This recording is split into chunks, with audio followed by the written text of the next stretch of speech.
All right, it's a global exclusive. We're getting the man who seems to have broken the internet with his theory, most plausible theory, let's put it that way, as to why Air India flight AI-171 from Ahmedabad to London crashed. Captain Steve is a U.S. Navy veteran. He's now flying commercial for a number of years. Of course, he has a YouTube channel where he's a viral internet sensation. And the video that you put up earlier this morning, Captain Steve, first of all, thank you very much for joining us here on CNN News 18. But the video that you put up, you sort of parsed what could likely be the most plausible explanation for why flight AI-171 went down. Let's go by, each of those theories one by one. First, bird hit, which is the most common cause of both engines going down, most famously in 2009, the Captain Sully example. Why do you believe what happened yesterday in Ahmedabad is not a bird hit? Well, it's a possibility, but we don't see any birds in the video. Now, the video is from a distance and it's grainy, but that it would have to be a lot of birds to take out both engines at the same time. In Sully's case, he had a flock of Canadian geese, and those are extremely large birds. We would see those in the video. I don't think they're indigenous to the area. It would have to be a lot of small birds. And then there's no evidence coming out the back of the engine of fire, sparks, or the engines coming apart. So without any smoke, any fire, or any sparks, I don't believe that they hit anything. I think that the engines were operating at full capacity. Why do you think then the aircraft was not getting lift? If the engines were working, why was the aircraft not able to, at least from the pictures, that's what we can deduce, and that's what you've deduced as well. Why was it not getting lift then? So the aircraft does get lift initially. It rotates off at a normal rate of rotate. They climb up right about the point where the pilot flying would ask for the gear to be raised up into the aircraft. That never happens. Now, I don't know if he asked for it or didn't. We don't know. We don't have a voice recorder yet. But the gear never comes up. And so the gear creates a tremendous amount of drag. At some point shortly after that, within a few seconds, the aircraft starts to lose lift. The only plausible explanation for that is the loss of power theory, which, again, it could have been fuel contamination. It could have been birds. My theory is it's not likely either one of those things happened. It could be that the wing was reconfigured. In other words, it went from flaps out for takeoff to flaps being retracted. And again, this is just my opinion. What could have happened in that cockpit was, instead of raising the gear, because the gear handle is very close to where the flap handle is, if the pilot mistakenly grabbed the wrong handle and raised the flaps, that would start a chain of events that you probably couldn't recover from at that low an altitude. Can you explain this and break this down, in layman's language for our viewers to understand? Why are the flaps important to be kept open, or in whatever degree or angle they are at the time of takeoff? And in this case, if that didn't happen, you're saying that could be one of the reasons why the aircraft didn't get lift, and after about 600 odd feet, it started descending down. Why is that important? If you could explain that in layman terms. Yeah, certainly. In order to take off, the airplane is slow. It's as slow as it's ever going to be when it's taking off. It's as heavy as it's ever going to be. And all your power is up and forward. So you don't have any spare power to add if you get into a bad situation. So it's the most critical phase of flight. And so we change the shape of the wing from front to back. There's something called slats at the front of the wing that come down. And then there's flaps at the back of the wing that come out. And that change in the shape of the wing creates much more lift. It also creates more drag, but we overcome that with power. Now, when you raise the gear, you get rid of a tremendous amount of drag by putting those landing gear back up into the airplane. The flaps are creating that extra lift over the wing. As you climb out, when you're in the back of a jet, you feel it do that steep takeoff. You think you're on a rocket. That's because the flaps are out and the gear has come up into the aircraft.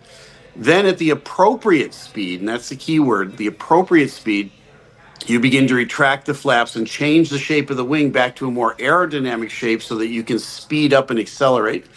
You don't want those flaps out for the entire flight. They're just there for takeoff and landing. But if they're retracted prematurely, it diminishes or takes away the lift potential of that wing at a time when the gear is down, and that's a bad combination. The gear is very heavy and causing drag, and the wing is changing shape at 200 or 300 feet when it should be based on speed up at 2,000 or 3,000 feet, if that makes sense. I hope that makes sense to you. Yeah. Also about the landing gear. There are people, on social media who've said that if the pilot realized that he's not getting lift and he has to make an emergency landing, then it's better the gear is out rather than in. How would you see that? Well, if he had runway in front of him and he wanted to make an emergency landing on that runway, yeah, you would want the gear to be down. I don't think the gear was ever raised, and that's the issue. At the point where the flight path is normal, where they rotate off the ground and they're climbing out at a normal climb angle, that's when the pilot would ask for the gear up. The gear doesn't budge. The gear handle never got touched. So he gets up to about 600 feet. That's well beyond when the gear would be raised. Normally, in my airplane, at about 50 to 100 feet, I ask for the gear up. The gear would be almost all the way up by 600 feet. The gear stays out the whole time. That's why, again, we're not going to know until they get the black box information and they know for sure what the conversation was between the two pilots, whether the other pilot mistakenly grabbed the flap handle instead of the gear handle. If he did that, it would explain the flight profile after they rotate, where the airplane kind of wallows and then it just doesn't achieve flight. The nose comes up and then it pancakes off the end of the runway. So that explains a lot. It's a theory, but I don't think they lost power, and it's just a tragedy. It's so sad. If indeed this is, and like I said, right at the top, this is the most plausible explanation, that the co-pilot mistakenly moved the flap handle as opposed to the gear handle. Did they have enough time to react and correct that? Well, so you got to put yourself in the position of the pilot's flying, or the pilot flying. He has just asked for the gear up. So what would you think? You think if you see somebody next to you move towards a handle, you think they've raised the flap, or they've raised the gear. If they mistakenly grab the other handle, it's going to take a second or two to process all of that. He's looking out and seeing his airspeed now decreasing, his altitude now decreasing. Naturally, you're going to want to pull up on the nose or put more power on the airplane, all the whole time assuming that the gear is on its way up. It wasn't. And so in the 5 to 10 seconds it takes to sort all that out and correct it, that airplane's already pancaking into the ground. This whole event takes place in less than, about 30 seconds? Yeah.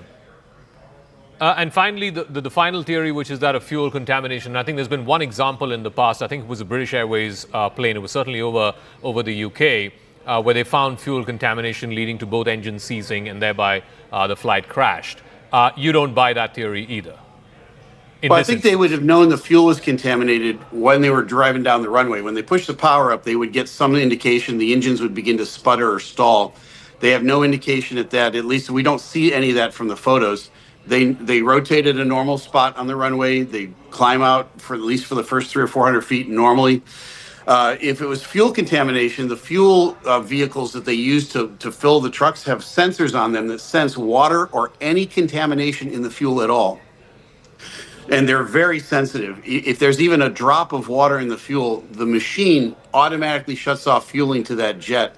So I haven't heard of fuel contamination in decades. To me, it's a very unlikely. And if it was fuel contamination, the idea that both engines failed at the exact same time because of the fuel contamination, it makes it even less plausible. All right, Captain Steve, thank you very much. It's been insightful and really eye-opening speaking with you and trying to understand what could have possibly gone wrong with flight AI-171. Thank you. Thank you for joining us. Pleasure.